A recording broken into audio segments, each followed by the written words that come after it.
I've got a big problem that I bet most of you can relate to. This is a horrible waste of space. And I have a second issue. I hate the functionality, or lack thereof, of upper cabinets. But I think I came up with a solution that solves both of these issues. Or this all just goes horribly wrong and you all get to laugh at me. Let's find out. Holy shit. I think it's important to establish what I find most frustrating about upper cabinets. Anything above eye level tends to get lost in an unknown black hole unless it's up front. And then you just forget about it. Which is why you end up with 37 coffee cups and other random vessels to consume liquids that just collect dust. Sound familiar? As far as what I'm cutting right now, these are the sides, tops, and bottoms to a box that will hang on the wall. And notice how I didn't say cabinet. No, this is something entirely different. I spent weeks, maybe months, in front of this computer designing until it finally hit me. Drawerbinets. Yes, that's right, a drawerbinet. And everyone knows that all good drawerbinets start with a nice square box. And this build will be getting a total of 3 boxes that match my miter station below. While the 3 drawerbinet boxes have different widths, the depth is the same, so I made sure to cut all of those parts at the same time before moving my fence. And I'm labeling all my parts to keep track and referring back to my cut list. Now, if you want to build your own drawerbinets, and why wouldn't you, there are step-by-step detailed plans available, and I'm a bit biased, but I think they are some of the most high-quality, easy-to-follow plans around, and I'll have a link below. This video is not a step-by-step guide on how to build upper cabinets because A, we're not technically building upper cabinets, and B, I've already made a couple videos with varying tools and skill levels showing you how to get that done. But these are some of my favorite general tips to help make box building less intimidating. The only way to make a reasonably square box is to start with sides that are exactly the same size, plus matching tops and bottoms.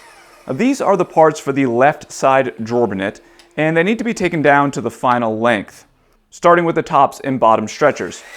I'll set up a stop block and then make my cross cuts. Now, far too many beginners obsess over measuring to get the exact width here, but that isn't nearly as important as repeatability. If they all end up being a 1/16 of an inch too long or short, it's not the end of the world, as long as the parts match. Unless you want to be one of those weird hand tool woodworkers, there really isn't a great deal of skill in cutting and assembling parts to size. What separates a beginner from a slightly more than beginner, but still wannabe like myself, is understanding how to remove variables from projects in the order of operations. And that's really just something that comes with experience and a lot of mess-ups. And trust me, I have plenty of those to go around. Although, as I was just thinking through all that, I actually do have a little bit of a tooltip for you. This is a board that I don't have the full width of my crosscut capacity, so I'm going to have to do a flip like you saw me doing before. Now, a lot of times you'll see people just reach all the way. I actually did it earlier too, like a dummy. When you do that, your saw has a lot more flex in it than when you just drop it straight down. And since we're going to just be dropping it down and then dropping it down again, there's no reason to extend all the way, flip it over, and then extend all the way again. Just simply drop down once, drop down again, and then you're good. If I am going to win a Nobel Peace Prize, or the equivalent for my drawerbinets, I need to razzle-dazzle the judges. And nothing screams razzle-dazzle like iron-on edge banding. It's a well-known fact. Now, this is as basic as it gets, although I am pulling out the top-of-the-line Hamilton Beach here. But the process is pretty simple. Slowly work your way across the edge to activate the glue. I like to then come back and hit the sides and the ends and let it cool down for a couple minutes. I'm sure the directions say you're supposed to wait like 10 to 20, but I've never had an issue with 3 or 4. And then I come back and use this edge band trimmer to remove the excess and then cut away the extra length with these snips. If you are following along with the plans, this is not at all mandatory. I just wanted to show you an option for cleaning up the exposed plywood edge when the drawerbinets are open. And of course to wada the judges. We are motoring along here. Sorry, I'm finishing up a snack. But this is the part of the video where all the curmudgeons will inevitably get all worked up. And that's because we're talking about assembly, and all I'm going to be using is glue and screws. I'm using a combination square to mark a line on all the side pieces that's half the thickness of my plywood. And that's because I don't trust myself to hit the center of the mating pieces while I'm screwing. I just have terrible aim. It is what it is. The beauty of batch cutting all your parts with stop blocks is you know opposing pieces are the same size, which will make everything go together almost perfectly square. But more on the almost perfect in a minute. You might be confused why I'm using brad nails when I said glue and screws only. I suppose I lied, but the brad nails really have nothing to do with strength. I use brad nails as an extra set of hands to hold pieces together. It's purely optional. What's not optional is pilot holes, because these screws are sinking into plywood end grain, and without them, everything is likely to crack. Okay, we're about a quarter of the way through this build, and if you're sitting there thinking, drawer bonnets look cool, but no way I'm ready to conquer their awesomeness. Don't worry, I'm sure you're not alone, but I do have good news for you. Over a year ago, Chris Salamone from 4 Ice Furniture, Sean from Sean Boyd Made This, and myself came up with the idea to create the best possible beginner woodworking course. And beginner is a relative term, but we're talking something for people who have never even held a saw, up to a person that has a couple projects under their belt. Now, the course has over 6 hours of content, including 4 step-by-step projects, hours of in-depth tool reviews to get you comfortable using them, and skill builders that cover important topics like finishing. The nice thing is we show you how to build all the projects with basic tools. You don't even need a table or a miter saw. Plus, if you know anything about Chris and Sean, they design some really cool looking furniture. Not that farmhouse chic nonsense that was cool 15 years ago, if it was ever cool at all. And their plans are really easy to follow. After we finished filming everything and editing it all together, we truly think it's the best beginner woodworking course, period. So we named it that. The course is officially open for pre-sale at a ridiculous price of 25% off. Plus, if you buy during the pre-sale, you get access to 3 live streams where you can ask us any questions. But those offers end on January 12th. There is a link down below in the description, and if you have any questions, let me know, but I look forward to seeing what you all build. Period.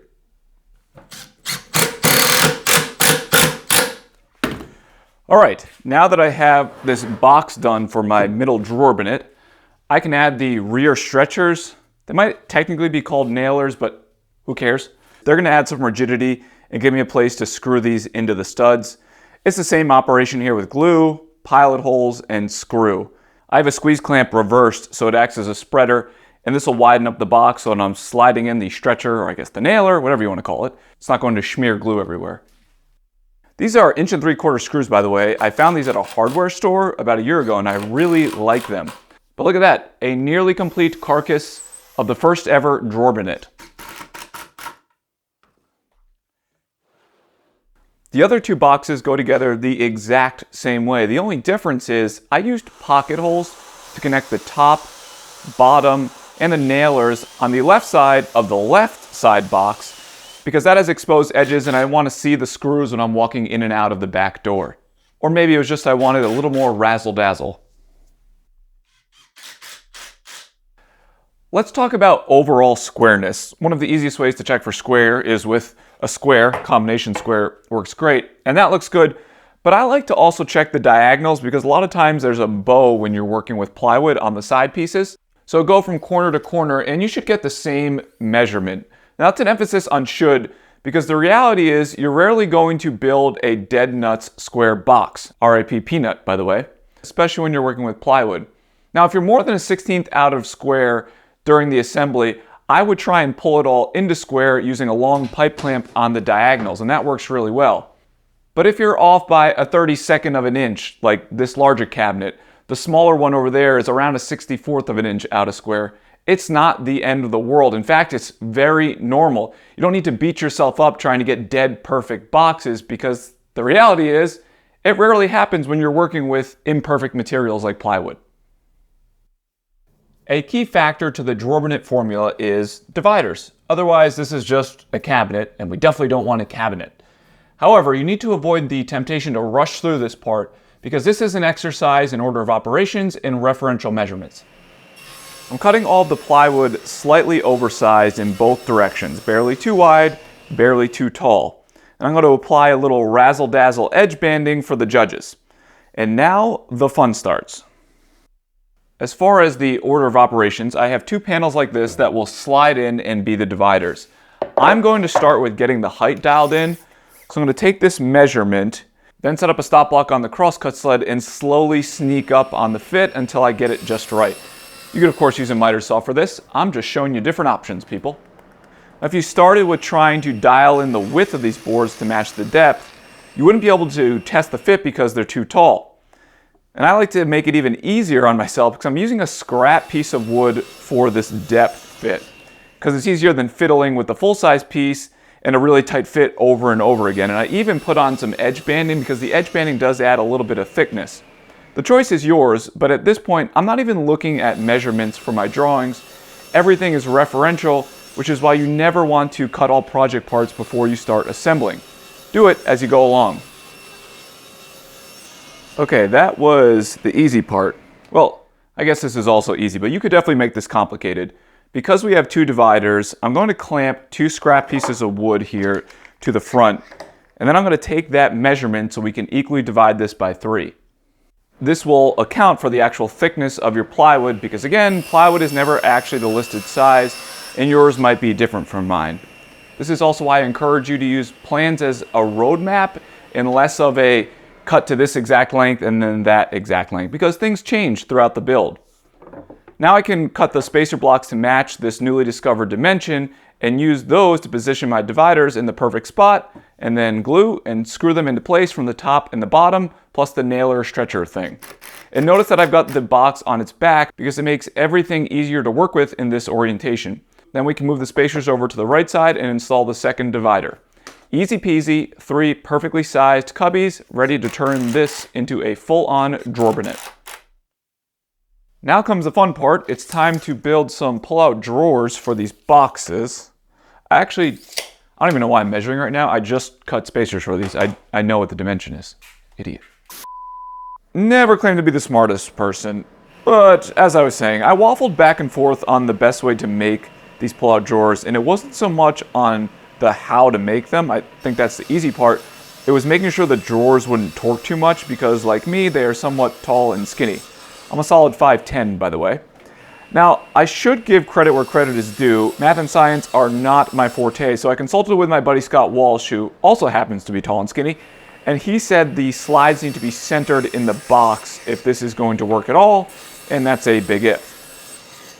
I have major concerns that when you're pulling this open above your head, something's going to fall on your dome, but I think I have a solution to use a dowel as a handrail of sorts.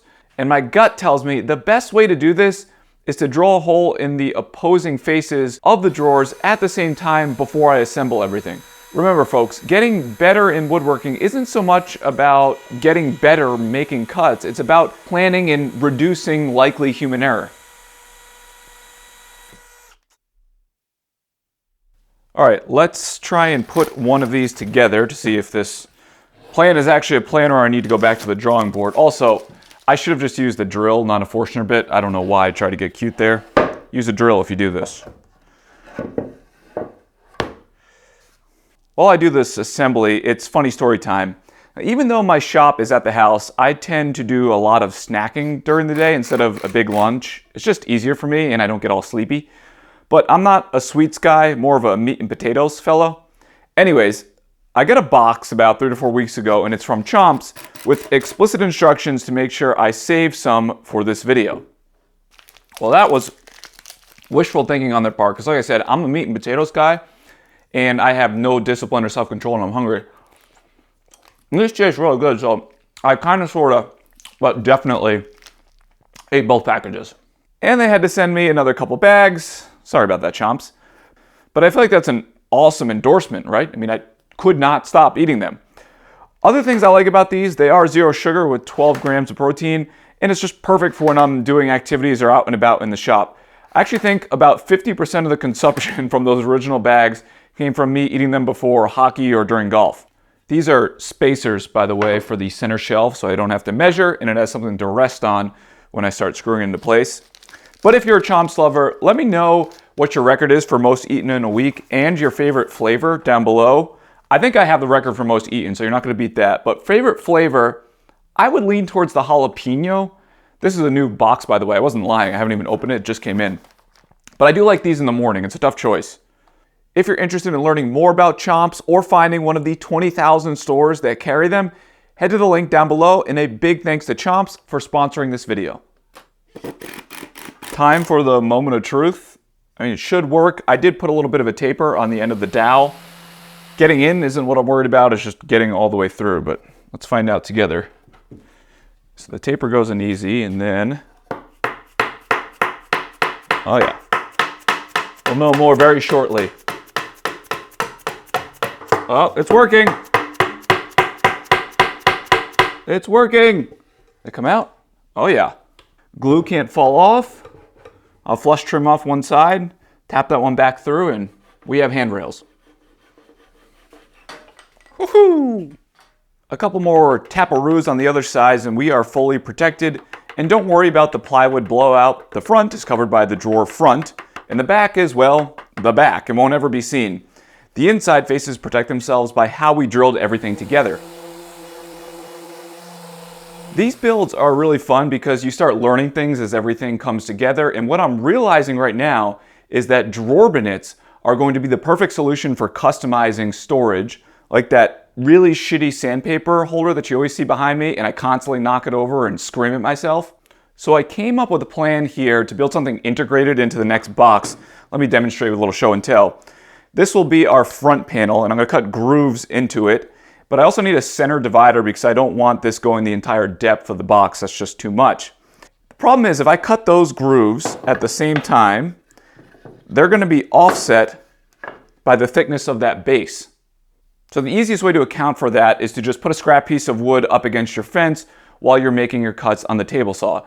I know the safety police are going to jump all over me for that, but it's really not bad since this isn't wider than the length of the fence.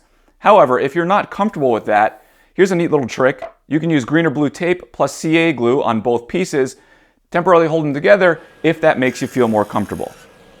I'm going to make my cuts and everything will then line up nice. I'm using a full kerf flat top blade here, and each groove takes a couple passes to make it wide enough for the 1/4 inch plywood.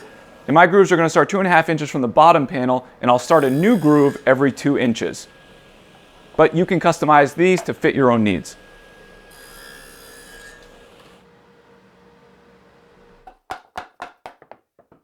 I did some waffling on the best ways to attach this center divider to the middle shelf and figured notching it out was the easiest so that I could screw it in from the top and the bottom.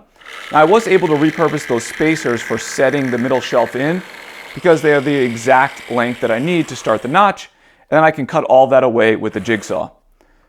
The nice thing is, if you wait to pop the middle shelf in with a divider at the same time, it makes the entire process much easier. I also hope that you can forgive me for skipping the cutting and assembly of the basic box for the rest of these drawer bonnets. I feel like you've seen enough of that at this point. And if you haven't, you can just go back and hit the rewind button.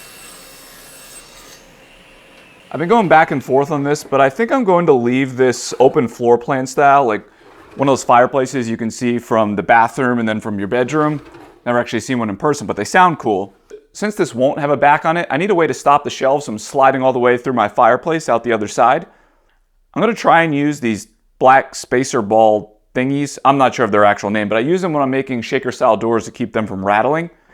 Not their intended use case here, but you got to give the skinny guy some credit. I think this is pretty creative for once.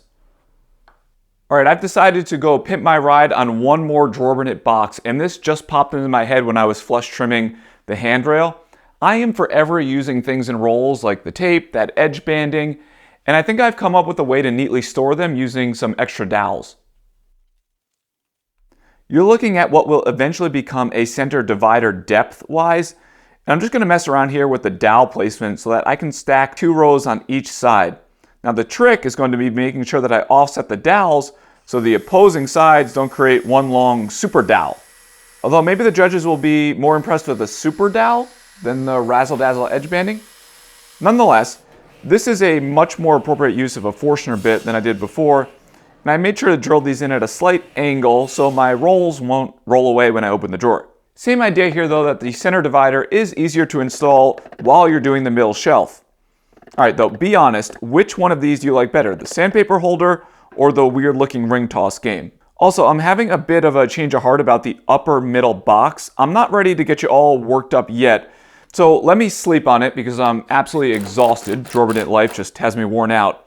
And I'll let you know tomorrow if I go through with the idea, but don't panic just yet.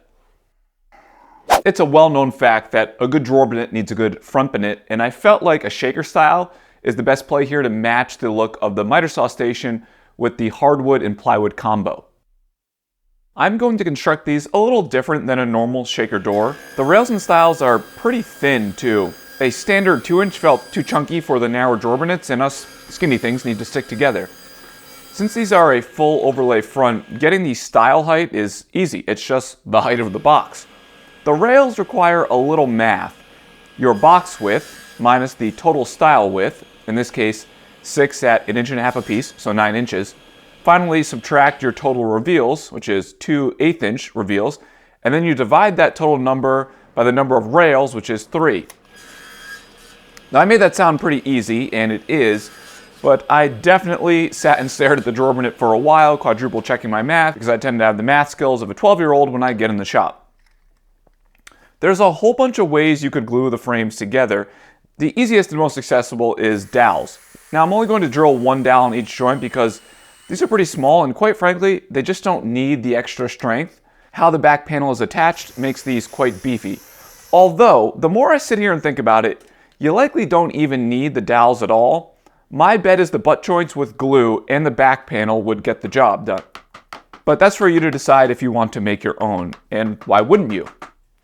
Actually, you know what?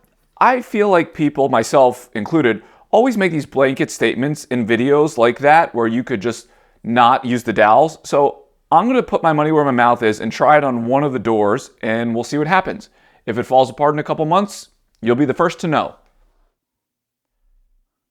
All right, these have had enough time to dry and they're ready to go. Or I did these yesterday. You get to decide which is true. And I'm going to use a rabbiting bit to recess this back panel. This is a pretty intimidating looking procedure, but the reality is it's a reasonably simple operation if you know a couple tricks. Number 1, make sure you're feeding the router in the correct direction, which is clockwise on the inside edges of a piece. The second thing is to make sure you have the right size bit. And speaking of, quick change of plans. I remembered where my bigger rabbiting bit was, so I'm going to use the bigger router here. I didn't love how small this little overlap was there. I didn't think it was going to give me enough bite for the panel. Hold please. If you have a router table like me, even better, this would be much easier, but alas, I suffer for your enjoyment. You're welcome. The final and most important trick is you want to make a big cut like this in multiple passes. Never try and do it all at once. I took 4 to work my way down, and sorry, it will most certainly make a big mess. But no one ever said innovating the cabinet world was going to be easy and without sacrifice. And I am sorry, old yoga mat. We do appreciate your commitment to the cause. You have a couple options for the plywood back panel. You can either round the corners off of the plywood to match this radius, or you can embrace your inner old-timey woodworker and square these edges off with a chisel. I bet you can guess which one I went with. Path of least resistance, people. Either way, you're creating a spline of sorts with face grain to face grain glue along that joint, which will make it very strong. You do want to leave yourself about 1/16 of an inch in both directions when you're cutting the plywood to size. There's no reason to make your life more difficult by getting it to perfectly fit, because it's never really seen. If this were a piece of furniture going in a house, then yeah, I likely would spend more time and quite honestly construct the doors completely different. But that's the beauty of shop projects. You can embrace your inner desire to say, yep, that's good enough. All it takes is a little glue along the inside of the rabbet, and you can tack them into place with a tiny brad nail or just use tape to act as a clamp until the glue dries like I'm doing here. All right, if you do not like sketchy operations, I would suggest fast forwarding through this next part. But I made a decision yesterday to inlay some LED lights on the bottom of the drawer binets. A smart person would have thought of that before I assembled the boxes together. And an even smarter person would cut their losses right now and inlay these with a router. You know, bring the tool to the workpiece. But I'm going to double down on stupidity because I'm trying to save some time here, and I'm doing this on the table saw. Now, all joking aside, I know this looks crazy and dangerous, but it's really not. The cabinets are plenty stable, and since it's not a through cut, there isn't much to worry about. My best safety advice for people is don't do something if you're uncomfortable or it feels off. And this is not one of those instances for me, but again, make your own judgments. Later on, I can watch a YouTube video and learn how to actually wire up LED lights, because that's another one that's outside my skill set. Time to turn these cabinets into drawerbinets, which will require installing some slides. I wish I had some sort of Miss Frizzle's magic school bus trick to make mounting slides less of a pain, but sadly, I don't. A spacer block, self-centering drill bits like this one, and a good playlist is honestly my best piece of advice. Just be sure to offset the screw locations on the middle dividers. You also don't want to put your slides exactly flush with the front. I like to set them back about a 32nd to a 16th of an inch. When it's time to position these on the drawers, I found it's easiest to put the runners back into the slides. Then you can pop the drawer into the cabinet, or drawerbinet in this case, and pull them out a little bit and start drilling and screwing. Then you might need to completely remove them for access to the rear ones. It all depends on how big your drawers are. I also have this propped up on a scrap piece of 3/4 inch plywood for my reveal. All right, moment of truth.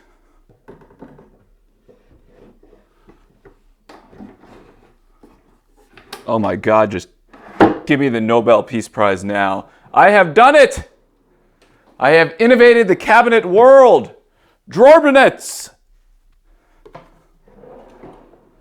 If you were paying attention earlier in the video when I left you on that very dramatic cliffhanger, first of all, thank you for paying attention, but here are my thoughts. Going from 0 to 3 drawerbinets is nuts. Adding 2 more is just wild. That's a lot of innovation for one bullshit garage shop. So I'm thinking rather than go really crazy adding 2 more, I'm just going to keep this upper middle box as a standard cabinet. I know you're disappointed, trust me. No one is more upset at myself than me right now. But the more I thought about it, a smaller drawerbinet didn't make a lot of sense, and I do have a lot of boxes and nonsense that I rarely use, and they need a new place to store them where I will inevitably forget they exist. So I drilled in some standard hinges using this drill guide that has paid for itself so many times over at this point. And no, your eyes don't deceive you. That's a pretty big gap between the plywood and the frame. That was all I had left over and really didn't want to get another sheet of plywood. And holes for an adjustable shelf. That one hasn't paid for itself because I didn't buy it, I just borrow it from neighbor John all the time. And the lovely thing about full overlaid doors like this is that you can just lay the cabinet on its sides, and it makes the placement of the hinges super easy. While I get this wall ready for install, I want to share with you some musings that hopefully help at least one person. First of all, when you're using a lot of plywood like this that's cut into all sorts of odd sizes, you're going to end up with an army of offcuts. And you will so badly want to keep those little 4-ply soldiers, thinking one day you can put them to use.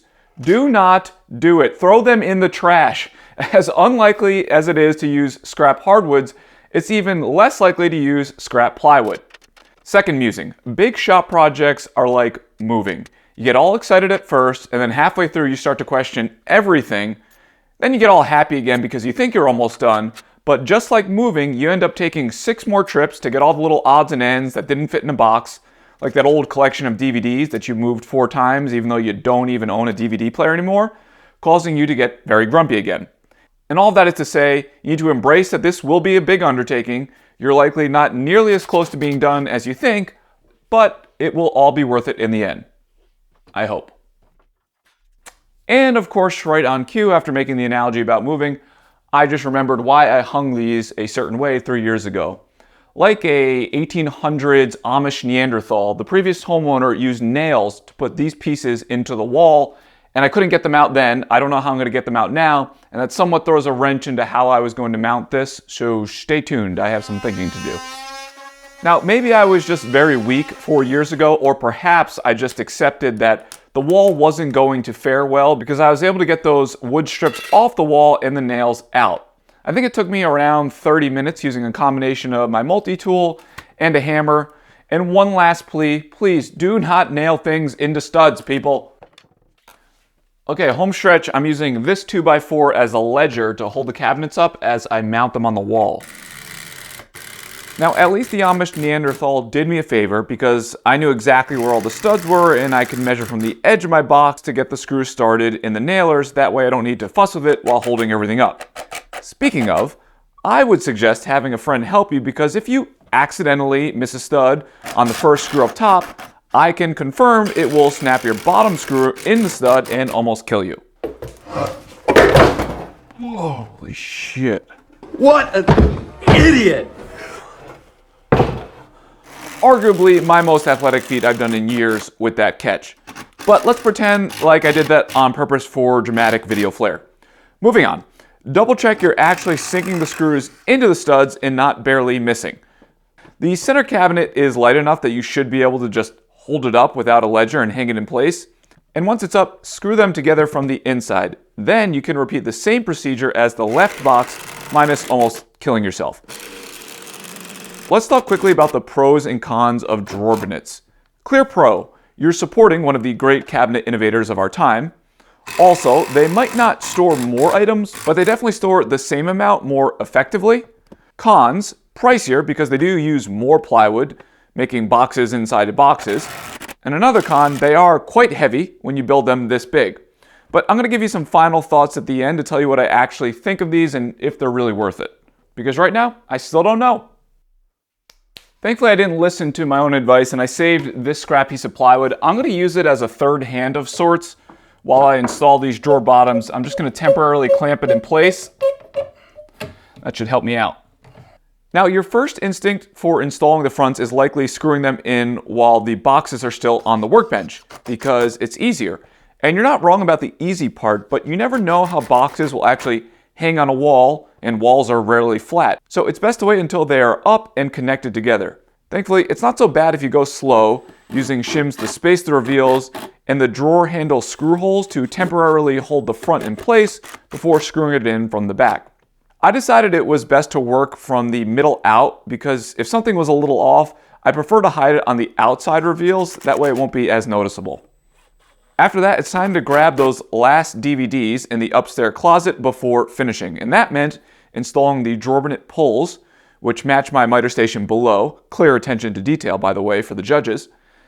Then getting the LED lights installed. And let me say, John versus LED lights, the odds were stacked heavily against me on this one, but this is one of the great upsets in all of human history. More improbable than Douglas knocking out Tyson. Then last but not least, my Dawson's Creek box sets, popping the middle shelf into place with some shelf pins and loading up the drawer bonnets with all of my junk. If you made it this far in the video and you still haven't figured out that the whole Nobel Peace Prize inventing new cabinets thing is just a dumb joke, maybe try smiling a little bit more. But for the non-curmudgeons, I've been living the drawer bonnet life for about a week now, and these are my initial impressions on if this whole thing was successful or not. Now, I certainly gained more storage, but that isn't saying much compared to what I started with. What's more important is that I gained efficient storage, meaning things finally have a place, and I've always viewed that as more important than how much junk you can shove in a box. Now, the pull-out functionality on these has been absolutely A+. It makes it really easy to find things that are shoved into the back. What isn't A+ is that I lose access to this side on the far right drawer bonnet, and that's because there's a wall there. Didn't really think through that one. Also, somewhat of a negative here, but if you're storing taller items, the handrail would make it a pain to get things in and out. So I am living dangerously here, but thankfully, no concussions yet. For my situation, I think that the pros far outweigh the cons, and these are worth the extra price and headache over standard upper cabinets. I don't know about you guys, but I'm feeling pretty good about changing the world. We'll see ya.